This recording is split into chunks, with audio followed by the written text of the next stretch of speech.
अजीत डोभाल जो भारत के रहते हैं वो इन दिनों चाइना की विजिट पर हैं और उसके दो कारण हैं। पहला यह है कि जो भारत में अगले महीने होने वाली ब्रिक्स समिति है उसके लिए चाइना के प्रेसिडेंट को इनवाइट करना है, और दूसरा ये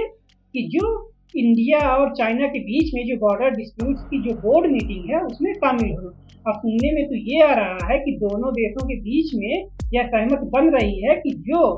मतलब जो इलाके में कोई डिस्प्यूट नहीं है, जैसे हिमाचल प्रदेश और उत्तराखंड, तो वहाँ पे इंटरनेशनल बॉर्डर को रिकॉग्नाइज कर लिया जाए, ठीक है, ताकि आगे चल के यहाँ पर कोई विवाद ना हो। और बाकी बचे जो दूसरे इलाके हैं जैसे अरुणाचल प्रदेश है और लद्दाख है, ईस्टर्न लद्दाख है, वहाँ आगे बात होती रहेगी। लेकिन क्या आप जानते हैं कि चाइना भारत के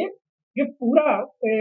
अरुणाचल प्रदेश है उसको असदन तिब्बत बताता है और इस पर वह अपना दावा करता है।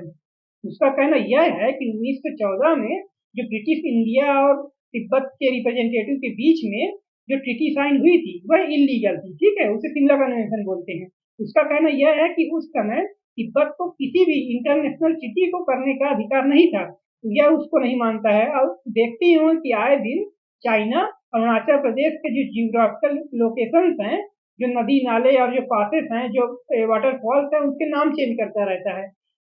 तो फिर आखिर प्रश्न उठता है कि आखिर भारत की क्या तैयारी है और भारत कर क्या रहा है चाइना के एग्रेशन को रोकने के लिए। तो पहला किया है कि भारत का जो बॉर्डर रोड ऑर्गेनाइजेशन है, जो बीआरओ है, उसने वहाँ पे हंड्रेड्स ऑफ जो रोड्स हैं, हाईवेज हैं और जो आपके टनल्स हैं, ब्रिजेज हैं, इसको बना रहा है ताकि वहाँ आसानी से किसी भी दशा में किसी भी वार या डिस्प्यूट के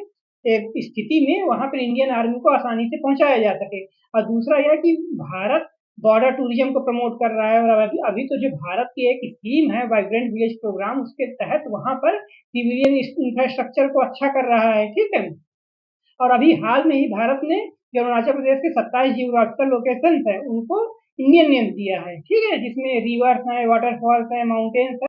और इस नेम को चेंज करने से यह होगा कि भारत का जो एडमिनिस्ट्रेटिव जो पॉइंट है, एडमिनिस्ट्रेटिव पक्ष जो है वो मजबूत होगा। और साथ ही भारत अपनी जो डिफेंस मैन्युफैक्चरिंग है उसको पूर्णतः स्वदेशी कर रहा है, उसका इंडिजिनाइजेशन कर रहा है, ठीक है, ताकि किसी भी डिफेंस इक्विपमेंट्स के लिए किसी भी फॉरेन कंट्री पर डिपेंड ना होना पड़ा, ठीक है, ताकि कोई वॉर वगैरह यदि होती है चाइना और इंडिया के बीच में, तो जो डिफेंस इक्विपमेंट्स है उसकी सामग्री को फॉरेन कंट्री रोक ना पाए, ठीक है, उसमें उसकी मोनोपोली ना हो पाए।